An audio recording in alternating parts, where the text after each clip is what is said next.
사람과 인사하겠습니다. 사랑합니다. 축복합니다.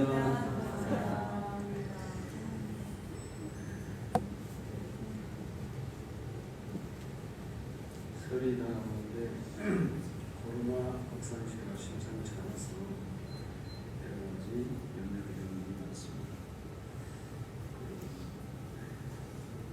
조심하는 방법밖에 없어요. 확실히 맞아도 되고 안 맞아도 됩니다.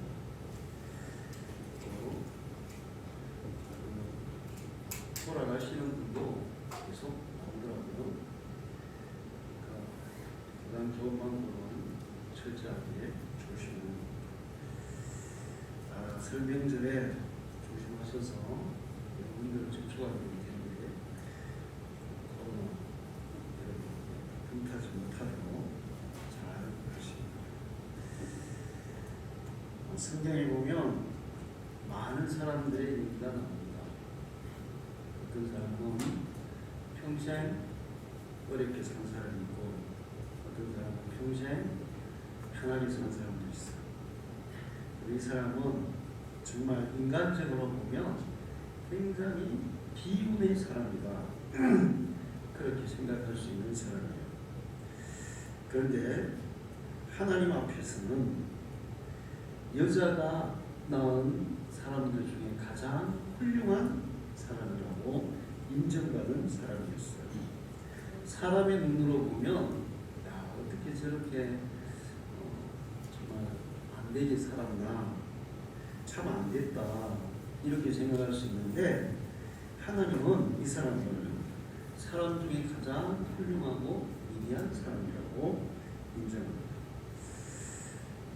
예수님은 이 사람에 대해서 내가 진실로 너에게 말하노니 여자가 낳은 자 중에 세례 요한보다 큰 일이 이가 일어남이 없도다. 그렇게 얘기했어요.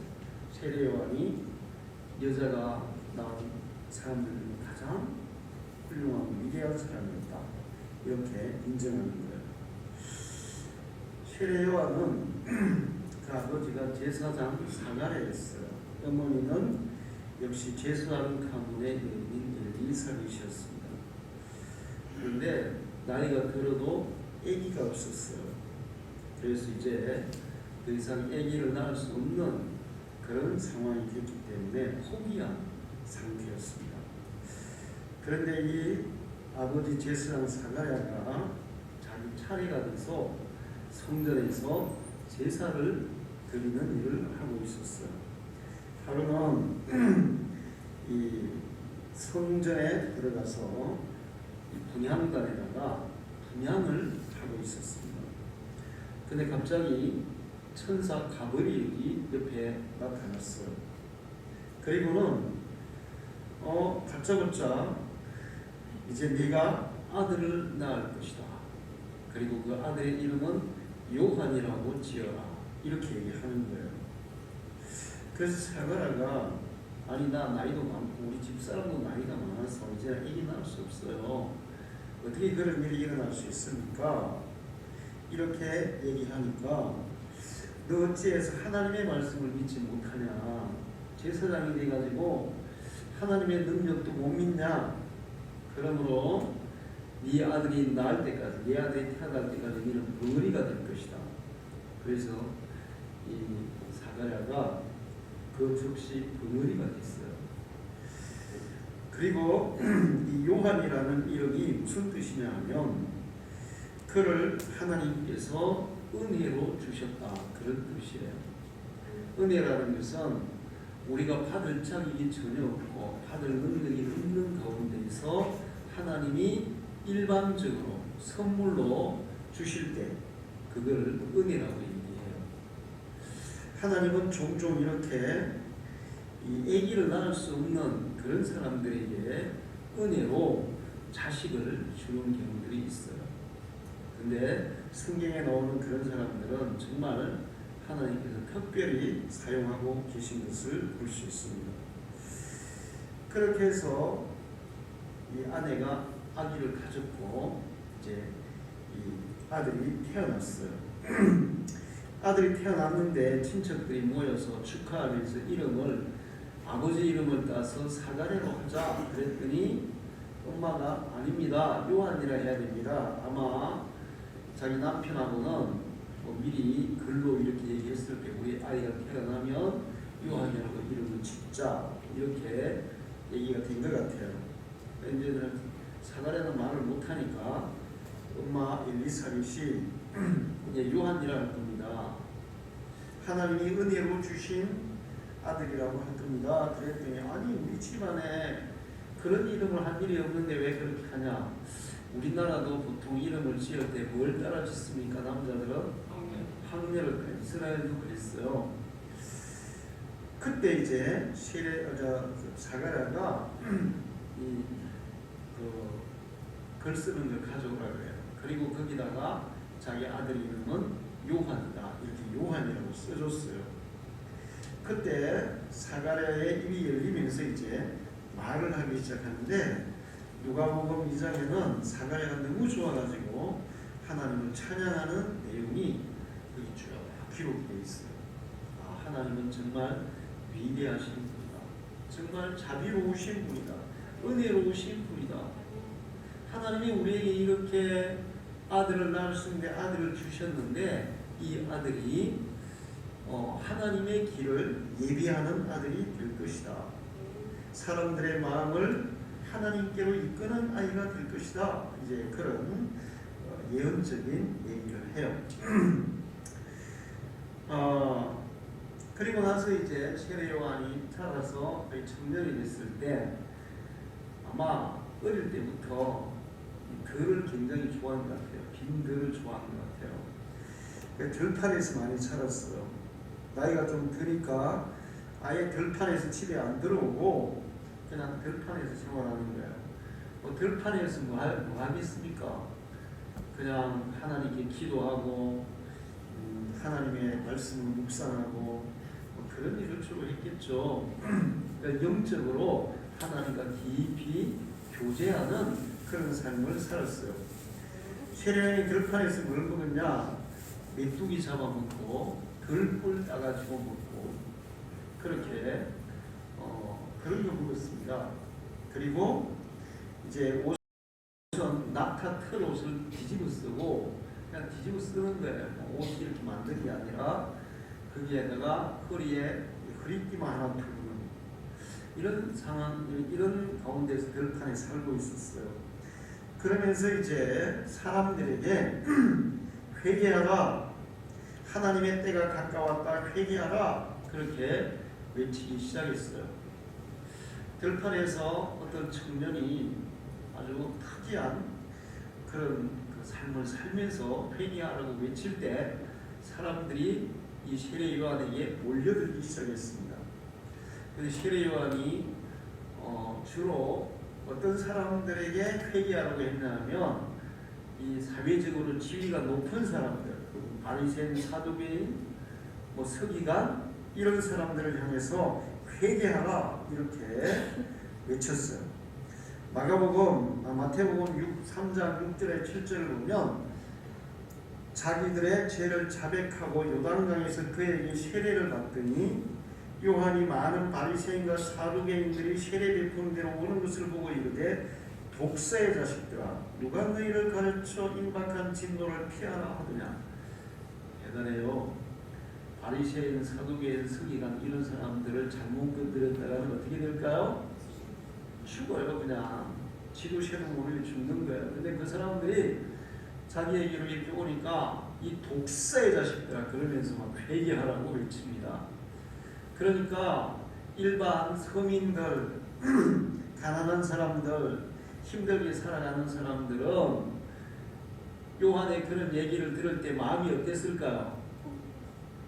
시원하죠. 뭐 통쾌하죠. 안 그래도 진짜 꼴 보기 싫은 그런 지도자들, 온갖 횡포를 가하는 가난한 사람들을 막 등쳐먹는 이런 인간들에 대해서 막 욕을 해주고 싶은데 회개하라고 하고 싶은데 그랬다가는 잡혀갈 것 같고 그래서 말도 못하고 이제 세례 요한이 시원하게 막 해주니까 사람들이 더 많이 몰려들기 시작했어요.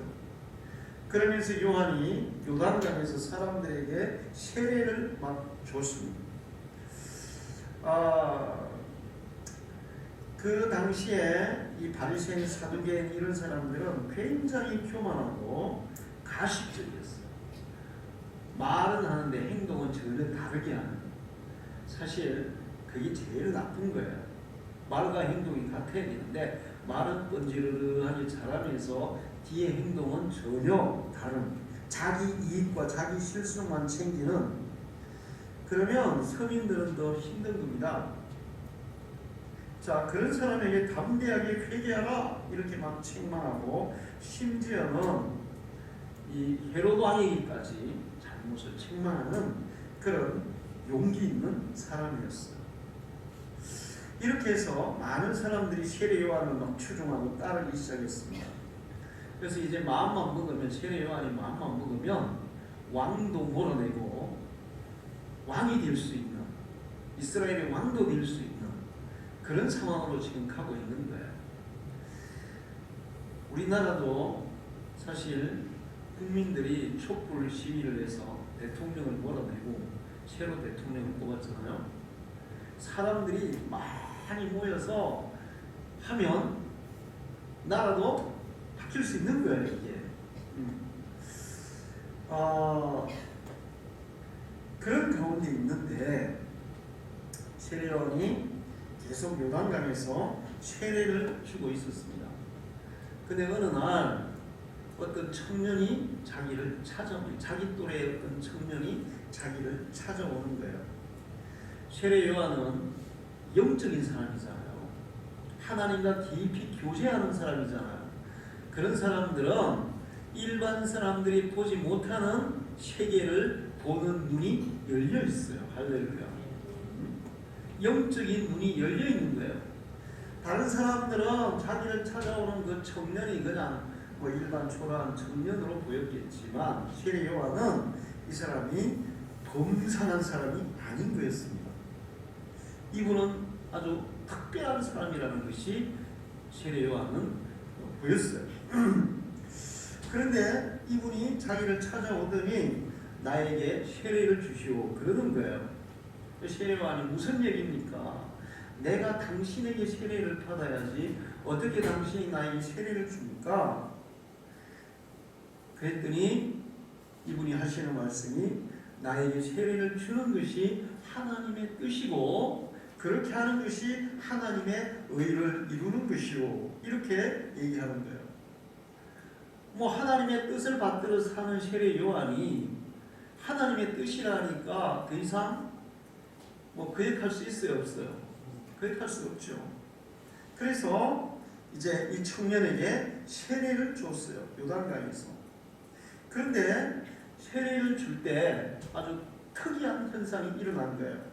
하늘에서 하늘 문이 쫙 열리면서 성령이 비둘기 같은 모습으로 이 청년의 머리에 팍 임하시는 거예요. 사람들이 아마 깜짝 놀랐겠죠. 도대체 저분이 누구길래? 그러면서 또 하늘에서 음성이 막 들리는 거예요. 이는 내 사랑하는 아들이요 내 기뻐하는 자니 너희는 저의 말을 들으라. 할렐루야. 세례 요한은 이 범상치 않은 청년이 바로 자신도 코대하고 또 이스라엘 백성들도 코대하던 메시아, 하나님의 아들이라는 것을 확실하게 이제 체험한 거예요. 할렐루야. 예수님이 자기 앞에 올 때는 야, 저분이 정말 보통 분이 아니야, 이 정도였는데 세례를 주니까 성령이 임하고 하나님의 음성을 듣는 순간에 아, 이분이야말로 하나님의 아들이시구나, 메시아시구나. 아, 내가 이 땅에 온 이유가 바로 이분이 하나님의 아들이라는 것을 증거하라고 보내신 거구나. 그때 세례 요한은 확실하게 알게 됐어요. 할렐루야. 자, 이렇게 해서 이제 세례를 받으시고 나서 그 다음 날이 됐습니다. 그 다음 날 예수님이 다시 자기 앞으로 오시는 거예요.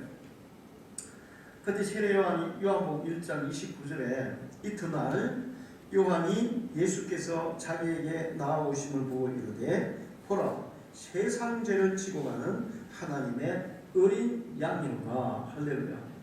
사람들에게, 자기를 따르는 그 사람들에게 저분이 메시아입니다, 저분이 우리의 죄를 사해주게 오신 분입니다. 저분이 하나님의 어린 양입니다. 그러면서 예수님이 메시아라고 증거를 하는 거예요. 그리고는 자기를 따르던 제자 2명을 예수님의 제자로 보냅니다. 야고보와 요한을 예수님의 제자로 따로 보내요. 그리고 나서 이제 세례 요한이 또 얘기하는데 사람들이 또 얘기를 해요. 요한이 모든 사람에게 대답하여 나는 물로 너에게 세례를 베풀거니와 나보다 능력이 많으신 이가 오시나니 나는 그의 신발끈을 풀기도 감당하지 못하겠노라. 그는 성령과 불로 너에게 세례를 베푸실 것이요. 나는 메시아가 아니고 메시아가 바로 성령과 불로 세례를 베푸실 것이고 나는 저분의 신발끈을 풀 자격도 안 되는 그런 존재다. 이렇게 얘기를 해요. 자, 그러면서 이제 시간이 지나면서 어떤 현상이 일어나기 시작하냐면 세례요한을 엄청 많은 군중들이 따랐는데 이제 서서히 세례요한을 따르던 사람들이 누구에게로 몰려가기 시작했을까요? 예수님께로 막 몰려가기 시작하는 거예요. 자, 왜 그런 현상이 일어나냐 하면 세례요한은 회개하라 그리고 뭐 세례 주고 이런 일만 하는데 예수님은 병자들을 막 고치는 거예요. 어떤 병이든지 무슨 병이든지 병든 사람이 예수님께 가서 고쳐달라 하면 병자들이 막 낫는 거예요. 그러면서 또 예수님이 사람들에게 전하는 메시지가 아주 특별한 거예요. 그래서 서기관들 이런 사람도 저분의 메시지, 저분의 말씀은 우리와는 달라, 차원이 달라 막 이렇게 얘기하니까 이제는 많은 군중들이 요한을 따랐던 군중들이 이제 예수님을 막 따르고 요한을 따랐던 제자들도 예수님께로 막 이제 가기 시작했어요. 자, 그럴 때 이제 요한을 추종하는 사람들 중에서 요한에게 이제 이런 얘기를 하는 거예요. 선생님, 아니 선생님이 그 예수라는 분에게 세례를 줬지 않습니까? 그러면 세례 받는 분이 높아요? 세례 주는 분이 높아요? 원래는 누가 높은 거예요? 주는 사람이 높잖아요. 그런데 지금 다 주객이 전도돼가지고 말이야 다 사람들이 예수를 따라가고 있어요. 이거 도대체 그냥 레벨이 되면 됩니까? 이렇게 이제 세례 요한을 부추기는 사람들이 있는 거예요. 그때 세례 요한이 또 이렇게 대답했어요. 요한복음 3장 27절에 30절에 보면 요한이 대답하여 이르되 만일 하늘에서 주신 바가 아니면 사람이 아무것도 받을 수 없느니라. 내가 말한 바 나는 그리스도가 아니요 그의 앞에 보내심을 파는 자라고 한 것을 증언할 자는 너희니라.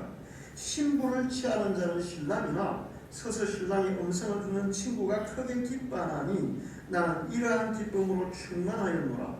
그는 흥하여야 하겠고 나는 쇠하여야 하리라 하니라. 할렐루야. 예수님이 주인공이에요. 저분이 신랑이고 나는 들러리에 불과해요. 저분은 더 흥해야 되고 나는 이제 쇠퇴해야 돼요. 이렇게 사람들에게 얘기하면서 예수님을 증언하고 있어요. 자, 여러분 인간적으로 우리가 생각해 봅시다. 이게 과연 쉬운 일일까요? 쉬운 일일까요? 지금 막 자기가 막 인기를 막 끌고 진짜 그 당시에 아이돌이라고 얘기할 수 있는 게 막 그렇게 사람들이 자기를 따르고 그런데 갑자기 사람들이 썰물처럼 예수님께 몰려가고 그럴 때 보통 사람들은 다 시기 질투가 생기고 뭐야 이거 도대체 이런 마음이 들 수 있는 거예요. 자, 그렇게 하던 이제 세례 요한이 마지막 결정적으로 당시의 왕이 헤롯 왕이었어. 헤롯 아켈라우스라는 왕인데 이 왕에게 형제가 3명이 있었는데 그 중에 제일 얌전한 동생이 헤롯 빌립이었는데 이 빌립의 부인이 좀 예뻤나 봐요.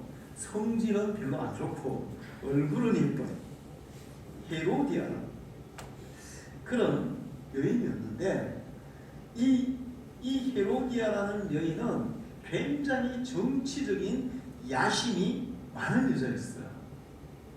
근데 이 이스라엘의 로마에서 이스라엘을 나라를 세 토막을 나눠서 줬어요. 헤롯 안디바스, 헤롯 아켈라우스, 헤롯 빌립 이 세 명이 나눠줬는데 이 헤롯 아켈 성질 제일 더러운 헤롯 아켈라우스가 그걸 다 장악하는 거예요 이제. 그러니까 정치적 야욕이 강했던 이 헤로디아가 야 우리 남편은 무능해. 사람이 좀 이렇게 부드럽고 순하니까 무능하게 보이는 거죠. 그래서 남편을 대신하고 헤롯 아켈라우스를 추종했어요. 헤롯 아켈라우스가 그런 마음을 알았는지 자기 동생을 제거하고 그 동생의 아내를 자기 부인으로 빼앗은 거예요.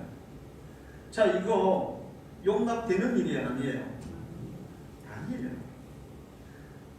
남의 부인을 빼앗아도 용납이 안 되는데 자기 동생 부인을 빼앗으면 어떻게 하나님도 용납할 수 없고 사람들도 이스라엘 백성들도 용납이 안 되는 거예요. 오늘날 우리나라에 대통령 나온 사람이 그렇게 했다 그러면 대통령 찍겠어요? 어디로 보내겠어요? 감옥으로 보내지. 대통령 자리에 앉아있어도 그냥 난리지. 쫓아내지. 그런데 그 당시에는 왕이니까 백성들이 마음속으로는 야 왕이 근데 저럴 수가 있어? 저 나쁜 놈 막 그러면서 욕은 하지만 드러내놓고 말도 못하고 말했다가는 어떻게 될까요? 죽는 거예요. 그래서 끙끙 앓고 있는데 세례 요한이 그것을 대신 얘기해 주는 겁니다. 마태복음 14장 3절에서 5절을 보면 전에 헤롯이 그 동생 빌립의 아내 헤로디아의 일로 요한을 잡아 결박하여 옥에 가두었으니 이는 요한이 헤롯에게 말하되 당신이 그 여자를 차지한 것이 옳다 하였음이라.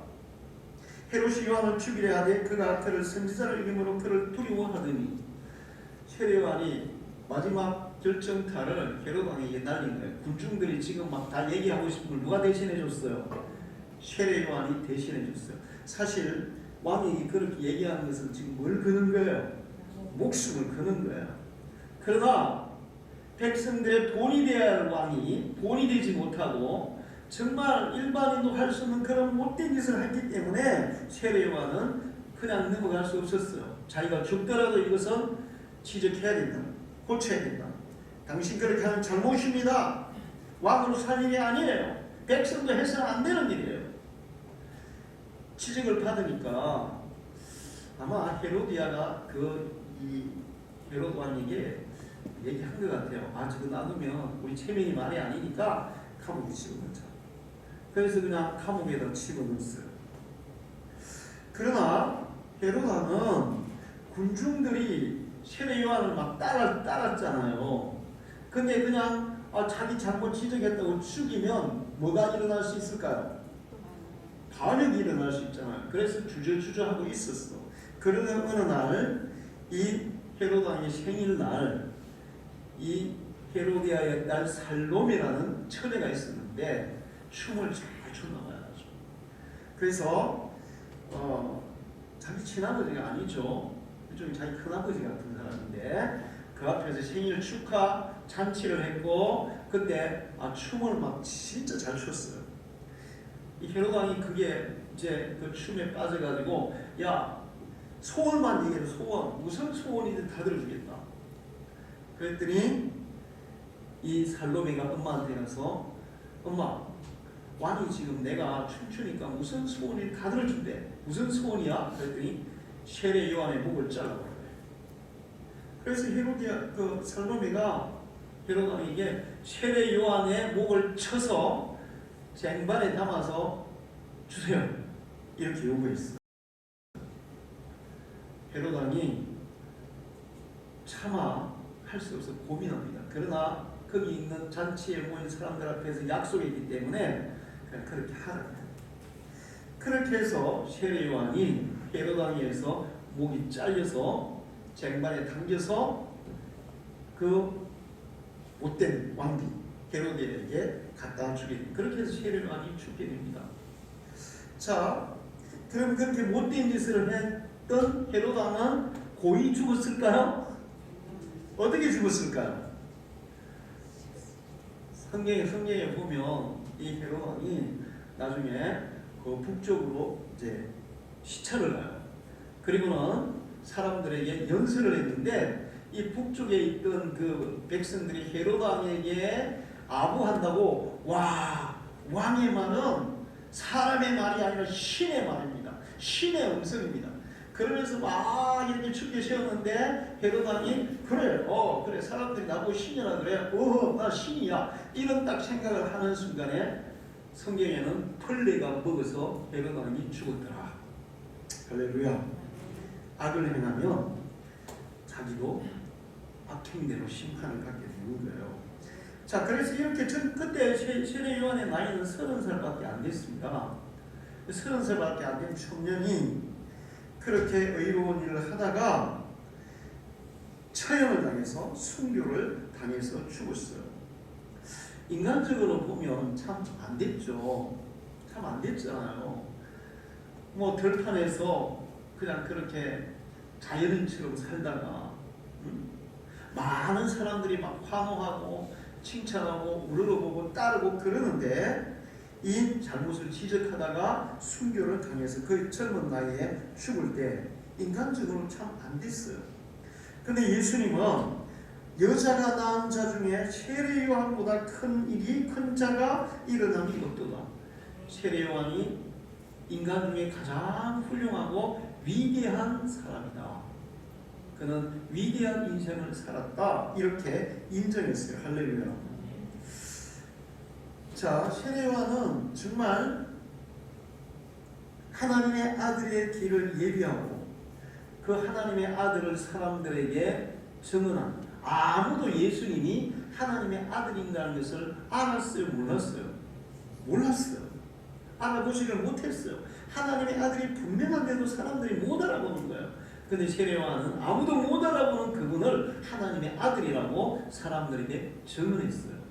그리고 자기가 받아야 할 그 영광의 자리를 기꺼이 내려와서 하나님의 아들에게 그 자리를 양보하고 자기는 다른 말을 하다가 순교를 당한 그런 훌륭한 선지자였습니다. 할렐루야. 우리는 세례 요한을 통해서 여러 가지 많은 것들을 배워야 되는데 자신의 사명에 충실한 사람, 하나님이 주신 사명에 충실했어요. 내가 이 얘기를 하면 죽을 수가 있어요. 근데 하나님은 그 얘기를 하라는 거예요. 진실을 선포하라는 거예요. 진실을 선포하다가는 목이 날아갈 수도 있지만 하나님이 진실을 선포하라면 진실을 선포한 사람이 세례 요한이었어요. 뿐만 아니고 영적으로 하나님과 깊이 교통하면서 사람들이 보지 못하는 영적인 세계를 보고 그 세계를 전하는 사람이었어요. 할렐루야. 여러분도 하나님과 더 깊은 교제가 있으시기를 축원합니다.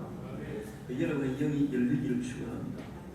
그래서 사람들은 눈에 보이는 세계만 보지만 분명히 영적 세계가 있고 하나님과 교제하는 사람은 예수 믿고 구원받아서 성령과 교제하는 사람은 사람들이 보지 못하는 그 영적인 세계를 볼 수 있는 줄로 믿습니다.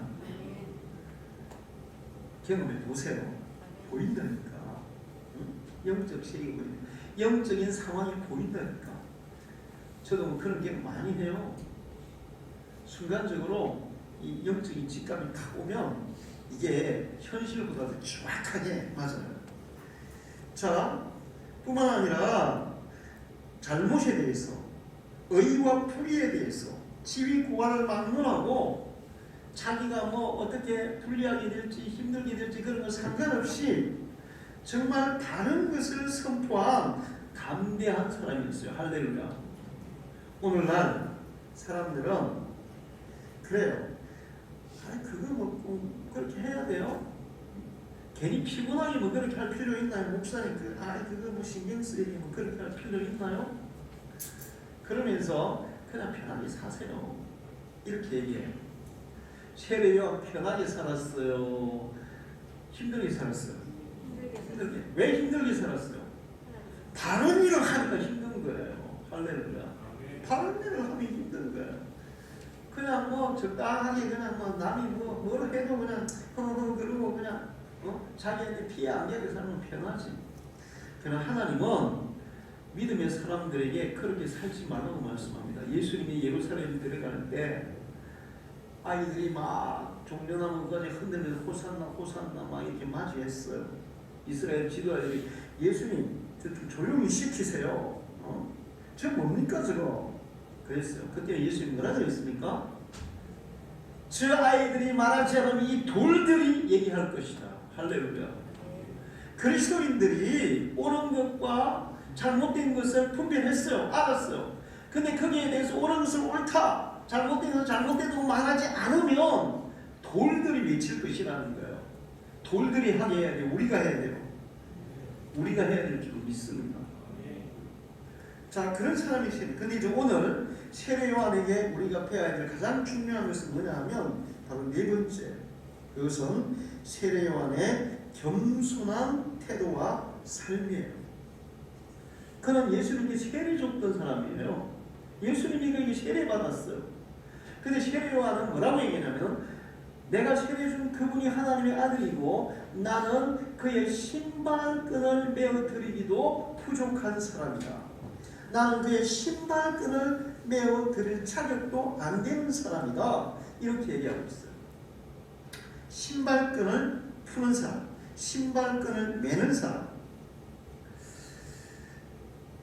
예수님 당시의 사람들은 오늘날과 다른 신발을 신었어요.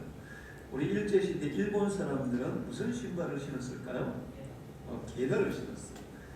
게다가 뭐예요? 남학신?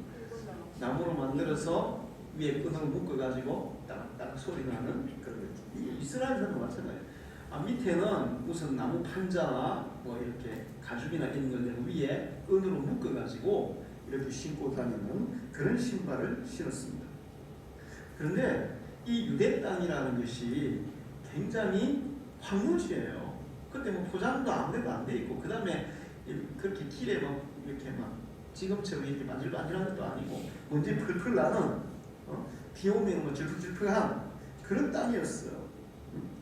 자, 그렇게 이제 신발을 신고 다녔는데 이 신발끈을 누가 묶거나 풀어주냐면 이제 가난한 사람들 말고 좀 이제 지체 높은 사람들이 집에서 나갈 때는 신발을 신었는데 신발끈을 종들이 묶어줬어요.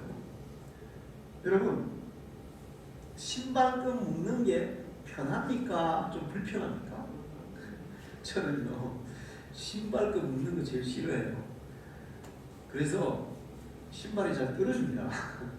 왜 그런가 하면 한 번 묶어놓고는 안 고쳐요 그냥. 그리고는 이제 신발 신으면 잘 안 들어가면 탁탁 쉬거든요 이렇게. 그리고 툭툭 이렇게 해가지고 집어넣거든. 이거 막 숙여가지고 하는 게 허리가 아파서 그런지 참 불편하더라고요. 그러니까 그 시대도 그럴 거 아니에요. 주인이 하인이 있는데 주인이 그거 막 신발끈 뭐 그렇게 막 오그려 가지고 막 주저앉아서 있는 거 불편하니까 자기가 딱 서 있고 하인들이 묶게 하는 거죠. 그러니까 밖에서 들어올 때는 또 신발끈을 어떻게 해야 돼요? 풀어야 될 거 아니에요. 그것도 이제 자기가 안 하고 하인들이 하는 거예요. 그 신발끈을 풀거나 맨다는 것은 나는 당신의 종입니다. 나는 당신의 하인입니다. 그런 거예요. 세례 요한은 예수님께 나는 당신의 종도 못 되는 사람입니다. 이런 고백을 하고 있어요.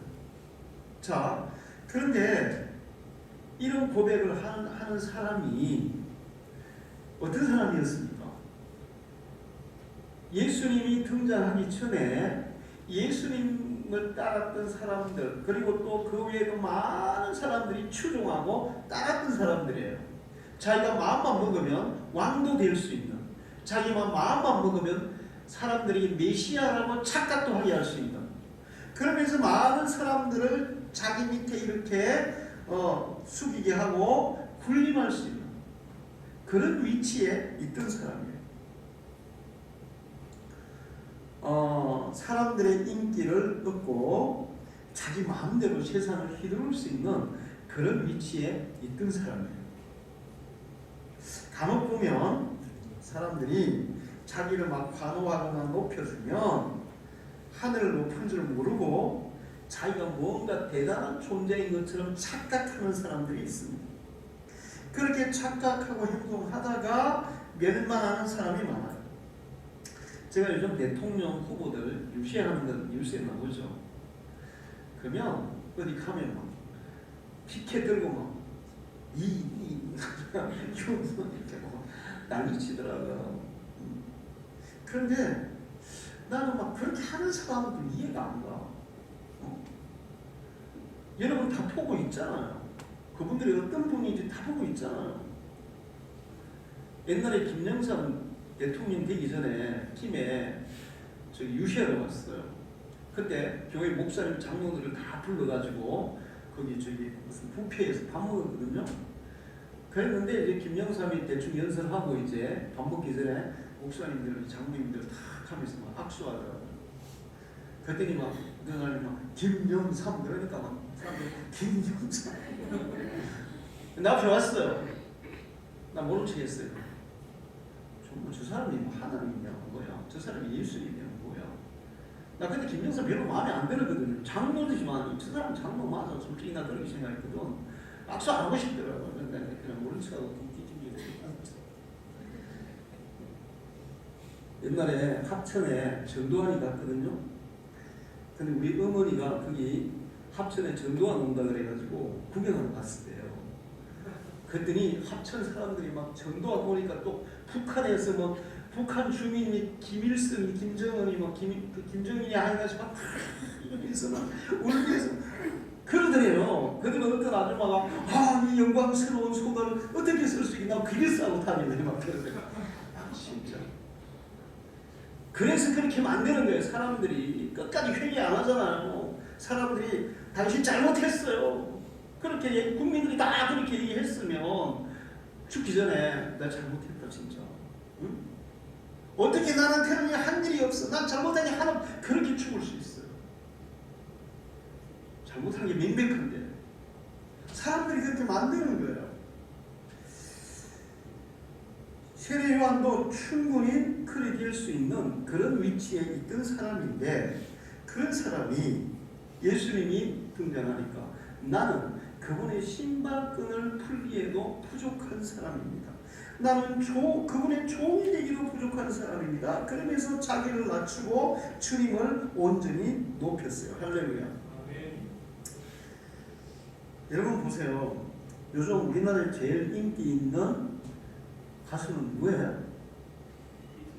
BTS죠. BTS. BT가 막 날리고 있는데 갑자기 또 다른 이제 그룹이 딱 나타났는데 걔들이 막 인기를 끌기 시작하는 거예요. 그러면 BTS가 여러분 우리는 이제 떨어지는 태양입니다. 저 새로 올라오는 태양을 여러분은 추종해야 됩니다. 저 사람 저 새로운 그룹을 여러분은 환호해야 됩니다. 그러면서 막 그렇게 올릴까? 어떻게 해서든지 제가 아무것도 아니에요. 우리가 더 훨씬 나아요. 다 이렇게 할 거 아니에요. 대통령 선거하는 사람들 보세요. 나는 진짜 답답한데 이 사람들이 상대방을 어떻게 했는지 깎아내리려고 온갖 막 업무에다가 유튜브 여러분 보지 마세요. 유튜브 거짓말이 너무 많아요. 거짓말이. 근데 국민들은 그게 거짓말인지 진짜인지 모르고 현혹된 사람이 얼마나 많은지 몰라요. 저는 그분들 선거운동할 때는 너무너무 답답해요. 응? 나는 윤석열이 이렇게 얘기하면 좋겠어. 이재명 씨는 정말 추진력이 있는 좋으신 분이에요. 정말 추진력 있는 능력 있는 분이에요. 그런데 정말 국민을 위해 충성할 수 있고 국민을 위해서 헌신할 수 있는 사람은 저라고 생각합니다. 저는 검찰총장으로 있을 때도 정권에 아부하지 않고 국민을 위해 충성한 사람 아닙니까? 할렐루야. 능력보다 뭐가 우선할 거예요? 국민을 위한 사람이 우선할 거 아니에요. 링컨이 대통령이 될 때 게티스버그 연설을 중요해요. 그때 그렇게 얘기했어요. 미국은 민주주의는 국민에 의한 국민을 위한 것입니다. 나는 바로 이렇게 하겠습니다. 할렐루야. 대통령 되는 거예요. 여러분, 능력 있고 자기 자신의 그 능력으로 자기 자신의 이익만 챙기는 사람을 여러분은 뽑겠습니까? 국민을 위해서 헌신하는 사람을 뽑겠습니까? 국민을 위해서 헌신하는 사람 아니에요. 그래서 정말 답답해요. 상대방의 장점은 그런 장점이 있어요. 그분 그런 면에서 참 훌륭하시죠. 그런데 저는 이런 면에서 그분보다는 더 잘할 수 있다고 저는 확신합니다. 여러분 보십시오. 그렇게 하면 얼마나 좋겠어요. 사람들은 다 그렇게 하지 않는다고요. 어떻게든 상대방을 깔아뭉개고 상대방을 헐뜯고 상대방을 막 비방하고 그래서 자기를 높이려고 해요. 그런데 세례요한은 반대였어요. 자기를 낮추고 예수님을 높이는 사람이었어요. 할렐루야. 그리스도인들은 항상 자기 자신이 어떤 사람인지 알아야 돼요. 자기가 얼마나 부족한 사람인지, 연약한 사람인지, 한계가 많은 사람인지 알아야 돼요. 그리고 겸손히 하나님 앞에 무릎을 꿇어야 돼요. 할렐루야. 하나님, 제가 이런 면에서 참 부족합니다. 내가 이런 면에서 참 못 살아요. 그래서 하나님의 도움이 필요하고 하나님의 지혜가 필요해요. 하나님 도와주십시오. 하나님 앞에 겸손히 무릎을 꿇는 그런 사람들이 세례 요한같이 하나님이 인정하는 사람이 될 줄로 믿습니다. 누가 알아준다고 높여준다고 자기가 뭐가 된 것처럼 착각하면 큰일 나요. 고린도 10장 12절에 그런즉 선줄로 생각하는 자는 넘어질까 조심하라. 누가 알아준다고 교만하고 누가 몰라준다고 의기소침하고 그러면 안 된다는 거예요. 세례요한은 사람들이 다 떠나도 사람들이 다 떠나서 세례요한 그러나 예수님은 그를 인정했어요. 할렐루야. 여러분 세상 사람이 다 여러분을 인정해 주지 않는다 할지라도 하나님이 여러분을 인정하면 여러분은 정말 인생을 잘 살 것이고 복된 삶이 되는 줄 믿습니다. 사람들이 다 인정해도 하나님이 버리면 사울왕처럼 되는 거예요. 여러분은 하나님이 인정하는 사람이 되기를 축원합니다. 그리고 요한처럼 자기가 낮아지고 자기 자신이 비록 잊혀진 자 해도 내가 낮아지고 잊혀짐으로 주님이 드러나고 하나님의 영광이 나타나고 많은 사람들에게 유익이 된다면 기꺼이 그것을 선택할 수 있는 그런 믿음의 사람이 되기를 축원합니다. 내 수고를 왜 안 알아주는 거야? 내 헌신을 왜 안 알아주는 거야? 내가 이렇게 많이 오랫동안 수고했는데 왜 칭찬 안 해주는 거야? 내가 교회 다닌 지 몇 년인데 왜 몰라주는 거야? 내가 직분이 뭔데 왜 몰라주는 거야? 이런 마음은 버려야 돼요. 우리가 교회를 오래 다녔어도 직분이 뭐여도 우리가 한 그 모든 것들은 주님을 위한 것이어야 돼요. 할렐루야. 자신을 드러내거나 자신을 높이거나 자신을 인정받기 위한 것이 되는 순간에 하나님은 인정하지 않습니다. 하나님이 인정하는 여러분이 되시기를 축원합니다. 세례 요한은 하나님을 높이고 주님을 높이고 자신을 겸손히 낮추어서 주님이 드러나게 주님이 돋보이게 하는 사람이에요. 할렐루야. 내가 낮아지고 내가 그 섬김으로 주님이 더 높아지고 많은 사람들이 주님을 더 칭송할 수 있다면 우리는 기꺼이 그 길을 선택하는 그런 신앙인이 되어야 될 줄 믿습니다. 잠언 18장 12절에 사람의 마음의 교만은 멸망의 선봉이요 겸손은 존귀의 앞자리이며 여호와를 경외하는 것은 지혜의 훈계라 겸손은 존귀의 앞길자리니라. 아무 일이든지 다툼이나 허용으로 하지 말고 오직 겸손한 마음으로 각각 자기보다 다른 사람들을 낮게 여기라. 할렐루야. 하나님은 교만한 자를 대적하시고 겸손한 자들에게 은혜를 주시느니라. 아마 천국에 가면 누가 가장 높은 자리에 앉을까요? 세례 요한 같은 사람일 줄 믿습니다. 사람들에게 환호받고 환영받고 예수님이 받아야 할 영광을 자기가 차지하고 예수님이 받아야 할 그런 그 높임을 자기가 대신받고 그래서 세상에서 막 사람들이 환호받고 그런 사람하면 천국에서는 가장 낮은 자리로 갈 것이에요. 세례요한처럼 자신을 낮추고 그 낮춤을 통해서 하나님을 높이고 주님의 영광을 드러내고 많은 사람들에게 유익을 주고 다른 사람들을 높여주는 그런 사람은 천국에서 가장 높은 자리에 앉을 줄 믿습니다. 이 땅에서의 높은 자리는 잠깐이에요. 화무는 11호입니다. 꽃도 금방 진다는 거예요. 금불 10년이다. 권세 그런 거 오래가 어째 10년밖에 안 간다. 그러나 우리가 하늘나라에서 이 땅에서 세례요한처럼 살아서 하늘나라에서 누릴 영광은 영원한 거예요. 다시는 바뀌지 않아요. 내려오지도 않아요. 할렐루야. 우리 성도들이 이 땅에서 그렇게 사시고 하나님 나라에서 주님이 인정하시고 주님이 높이시는 그런 믿음의 사람이 되기를 축원합니다. 기도하겠습니다. 하나님 아버지 감사합니다. 오늘도 거룩한 성일에 저희를 예배에 불러주시고 귀한 말씀을 주셔서 감사합니다. 우리도 세례요한처럼 항상 겸손히 주님의 신발끈을 푸는 다른 사람들의 신발끈을 풀어주는 믿음의 사람들이 되게 해 주옵소서. 사람들은 몰라줘도 하나님이 인정하시는 믿음의 사람들이 되게 해 주옵소서. 예수님의 이름으로 기도하옵나이다.